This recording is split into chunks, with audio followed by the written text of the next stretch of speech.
left, left, left, right, left, left, left, left, right, left. When summer's here, there is no school. TV boot camp is really cool. We learned about cameras and shot some frames. And then we ate lunch and played some games. Pan right, pan left, tilt up, tilt down, zoom in, zoom out.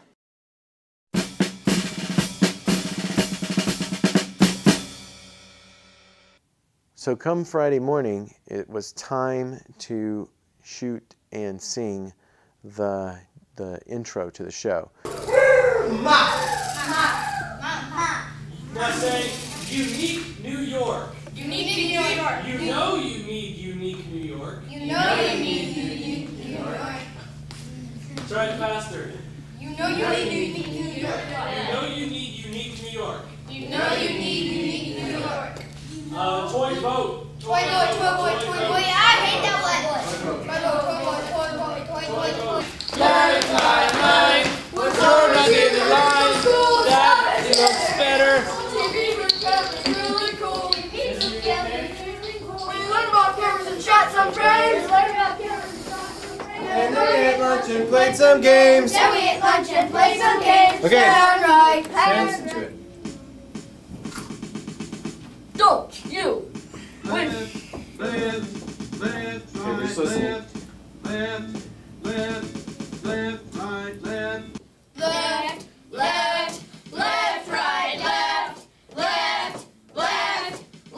right, left.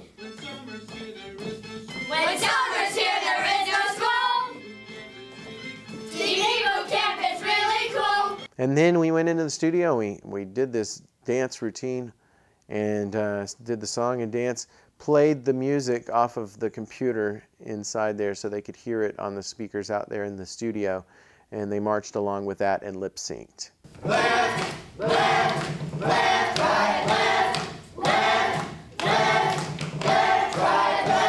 When summer's here, there is no school. TV boot camp is really cool. We learned about cameras and shot some frames. And then we ate lunch and played some games. Pan right, pan left, tilt up, tilt down, zoom in, zoom out. It could have used a little more work, but we only had 5 days. On Friday, we set up this studio shoot, a 3-camera studio shoot. We taught the kids the studio stuff. We taught them the 3 cameras in the studio. There's also some nonsense stuff on the side here. We've got our tilt and our pan blocks. And then we took them into the control room and taught them how to use the switcher and how to use the audio board. The buttons that you're going to be concerned with are this row of buttons here and this row of buttons here. When Alan says take a camera, if he says take 2, then you're going to hit 2 in the bottom. That's my camera. And so I thought that was pretty neat. I think they thought it was pretty neat. I'm talking to Kermit right now. Look. See? I'm not Kermit. No, I'm I am. Dezi. Also. So what we did is we rotated these kids, and every single one of them got a chance to do every position on the crew, including being in front talking to Simon, and including running the eyeballs of Simon behind the set. So we had one camper behind the set running Simon's eyes, one right in front of Simon talking to Simon, 3 campers on the 3 cameras, camera 1, 2, and 3, and I guess we must have had 2 people in the control room, operating positions in the control room. Do we need to talk for an audio check? I don't know. I don't know either. I don't know what's going on. I'm just back here. We're starting in 30 seconds. Okay, let's get. We're starting in 30 seconds. Oh, all right, I heard you. 5, 4, 3, 2, 1. I'm off to the side there, camera 1. Oh, there we go. That's better. Thank you. Ooh. Hey there, Nick. Hey. You were in the TV boot camp. So, what did you like about that TV boot camp? Well, I liked working with the cameras since my parents never let me use theirs. Oh, your parents have a camera and you can't use it? They have a lot of reason. Oh, well, I'm sure they do, but you know what? TCTV has cameras that you can use. Uh-huh. Yeah, so you don't necessarily need to worry about messing up theirs. You can come up and mess up TCTV's cameras. Whoa, I can? Hey, where's my eyeball? Excuse me. I can? Well, I don't know if you should really mess them up, but you can use them, I think. Maybe you should ask General Downey. He knows more about that kind of thing. Left, left. Oh, there he left, is. right, left. Left. A turn, hut! Oh. Good evening, everyone. Welcome to the TCTV video camp.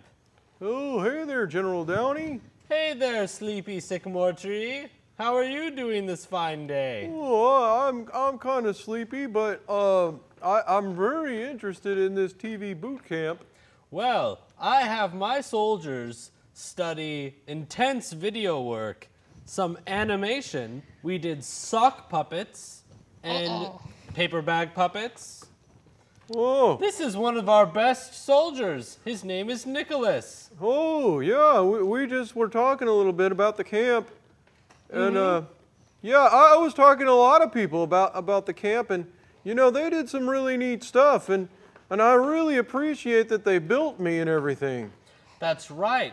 They spent an entire day and a half creating you out of paper mache. Yeah, they did a good job. I feel pretty good.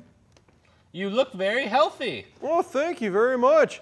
I'm pretty healthy. You know why? Because I sleep so much. Yeah. I think sleep is really good for you. Sleep is good for you, but also 10 push-ups a day are good for you. Oh, yeah, I've never done any push-ups. No? Well, maybe if you had arms, you'd give it a try. Yeah, I don't have any arms, and my roots are stuck in the studio floor there. Yep. Last month on the Sleepy Tree. The Fuzzles cared very much for material possession. One Fuzzle even bought the Sleepy Tree. The rich Fuzzle's wife decorated the Sleepy Tree with expensive jewelry. When the Sleepy Tree woke up, he had no idea that he was decorated so beautifully. Meanwhile, there was a crow that was on her way to Mexico to live in her cousin's cornfield for the summer. She took her perch at the edge of Wuzzleland Forest and rested on the ground by the Sleepy Tree. But the Sleepy Tree did not sleep. He was too sad. See that poor Fuzzle off in the distance?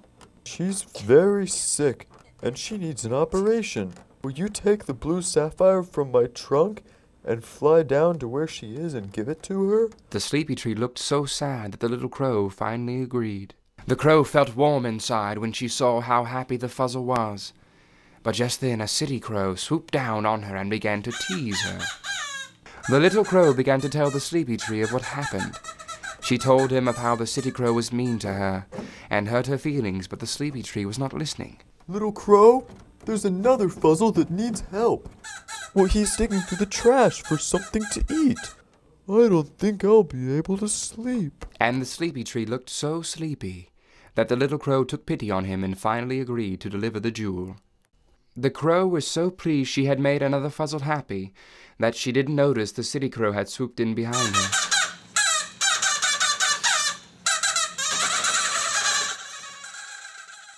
Little crow, did you give the hungry Fuzzle the red ruby? Oh, good. But little crow, what happened to your cheek? It looks like you got in a fight. The little crow recanted her tale about how the mean city crow had beaten her up, but the Sleepy Tree was not listening. He was looking off in the distance at another Fuzzle who was in need. Little crow, there's another poor Fuzzle that needs help. But the crow, the poor little Fuzzle doesn't have a home and she's freezing. I am not going back down there, said the crow. Besides, you don't have anything to give her. You're all out of jewels. But crow, little crow, she's cold.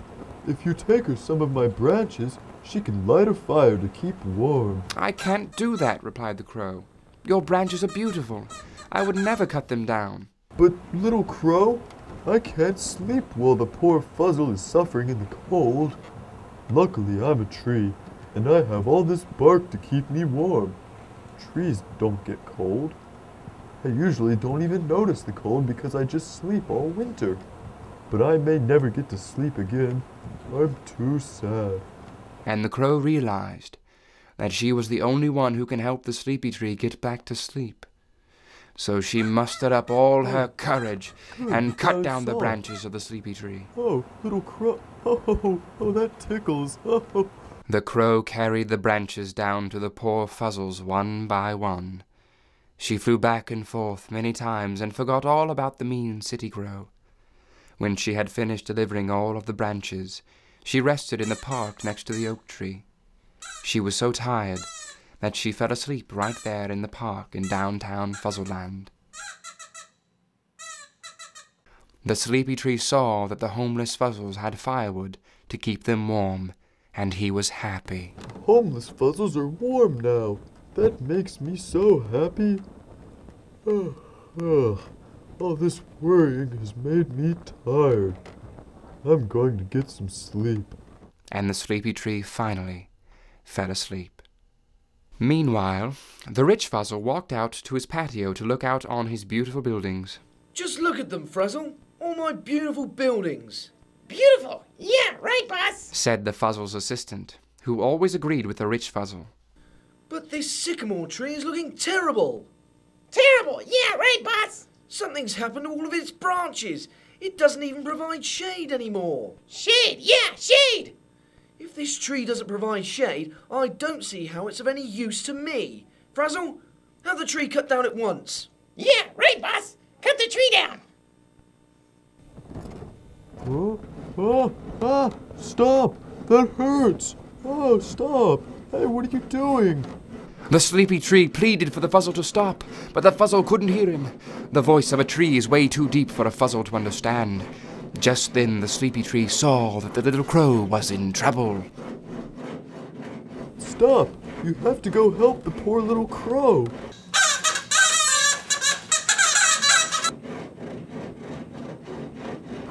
Oh, that hurts. Why are you doing that? Stop it.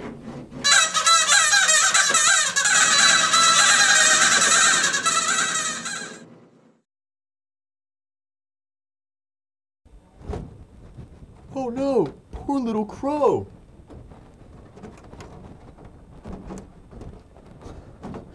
Oh, it was just a dream. I'm glad the little crow is okay. And all those poor little Fuzzles with no place to live? That was just a dream too. I sure am glad I live in the tree house where everything is fine.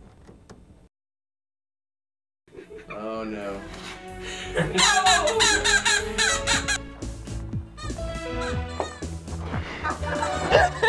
But the poor little crow is in trouble. Oh, okay. Thank you. Okay, stop it. My word! Your ferocious appetite has destroyed their world. On the trampoline! It's brilliant! You should try it! Necklace.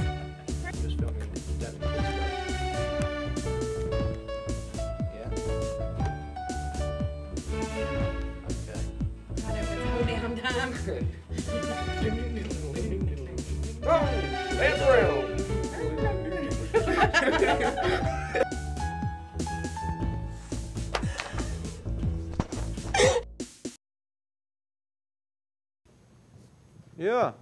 So what did you think about the counselors? Were they nice? Yeah. Yeah? Nice. I heard they were kind of like drill sergeants. Yeah. And they made you do push-ups and stuff. Yeah. Did you peel any potatoes? No. Yeah? Did they yell at you a lot? Yeah. Yeah, especially that General Downey. He's not very nice, is he? Did someone say... Ooh, That's right. It's General Downey. Oh, I'm kind of scared. I'm not afraid of you, sleepy willow tree. Ooh. I'll make your kids do push-ups. Oh my goodness. Well, I hope he doesn't make me do push-ups. I don't even have any arms. You're okay, willow tree, but Actually, I'm a sycamore. Sycamore, I'm after those crystal gems you have. Oh, I got rid of those.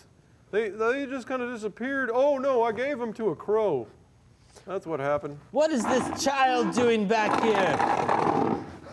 Indigo, up on your feet. Yeah, Drop and give me 10 push-ups. Oh, look, he does make you do push-ups.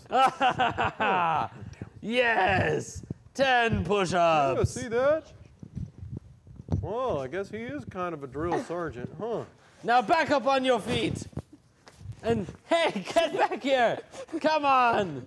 Come on. Oh, hey there. Come on. He's back here hiding behind the clubhouse, behind the treehouse, and that is unacceptable behavior. Get back here on your foot, soldier, or you will fail TV boot camp. Oh, you don't want to fail. No. You'll have to come back next year and take it again. Indigo, don't you know that fear is failure? You can't be afraid of anything. You can't be running from things your whole life. You have to learn to use a tripod. Yeah, I hear the tripods are very important. Hey, what are you doing? What's my finger taste like? Ugh. Ugh. That's gross. Ugh.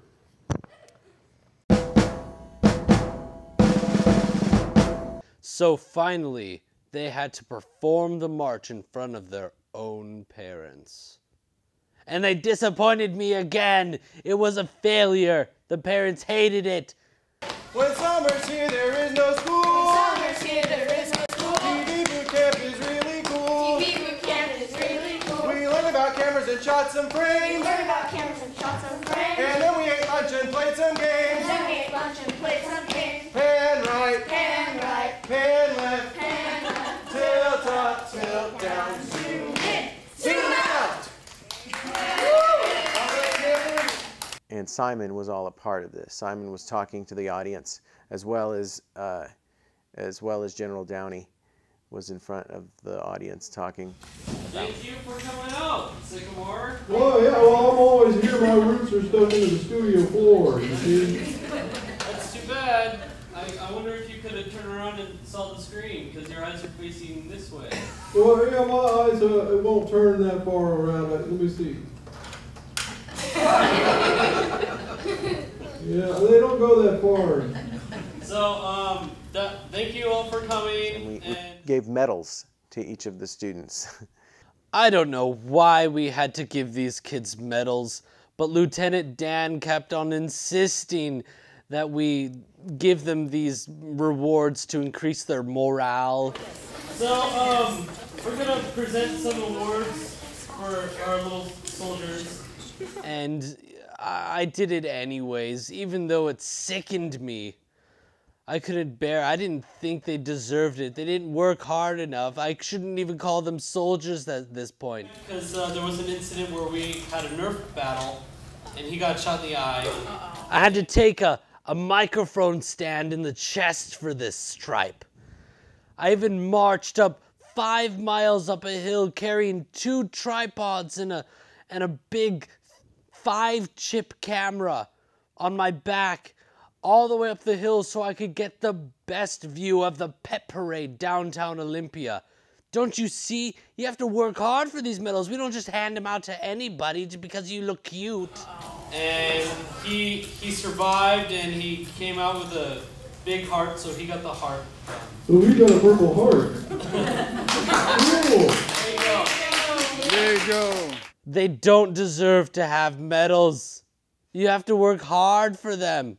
The absolute coolest part for me, and even though it was really on the fly, was at the last day of camp, of having the parents and grandparents and siblings and friends of our students come in and do an entire screening of rough cut of what we had done.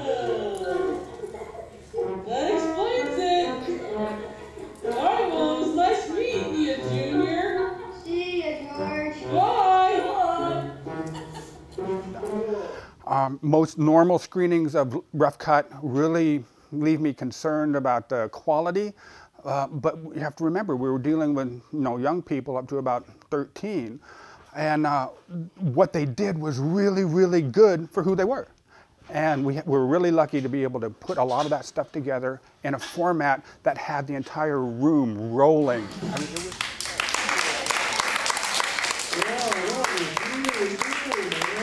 I mean, it was amazing. It was funny, it was poignant, it was meaningful. It had all the elements of a really, really good show. And it was amazing for a bunch of kids over a few days with handheld cameras and somebody sitting in the office going, okay, how am I going to put this together? And it worked. That's what I like about TCTV and their camps. It works.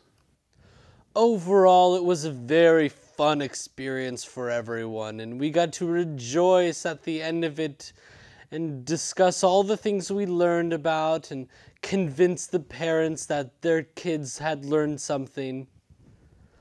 But I still don't believe that they got anything from this camp. They didn't focus hard enough. They didn't concentrate. I don't think we pushed them as hard as we could have. If only the admirals had given us permission to really bring down the hammer on them, then I would have been a little more satisfied with how the camp had come out.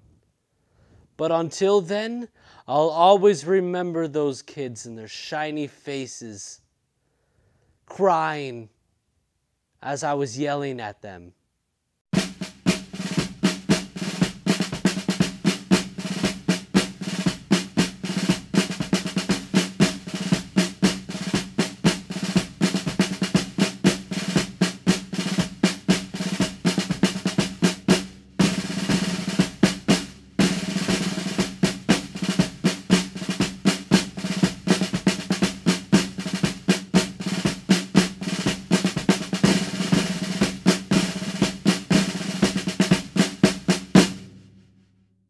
If your child would like to enlist in the TCTV boot camp, give us a call at 956-3100, extension 114, or email p.epperson@tctv.net.